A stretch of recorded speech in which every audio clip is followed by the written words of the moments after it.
এইটো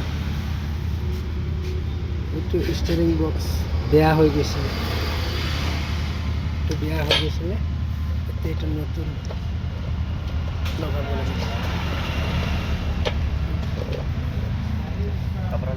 এইটো এইটো এইটো কিমান টকা লৈছে?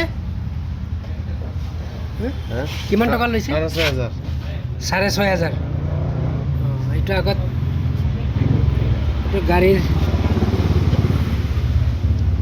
আজিহে বদলি হৈছে, আজিহে বদলি হৈছে এইটো গাড়ীৰ ষ্টাৰিং বক্স, আজি নতুন লগাই আছে, এইটো বেয়া হৈ গৈছে। এয়া মোৰ ভতিজাৰ গাড়ী, এইটো বনাই আছে, তেওঁৰ গাড়ী হয়। সেইজন মেকানিক, এই মেকানিকৰ হেল্পাৰ।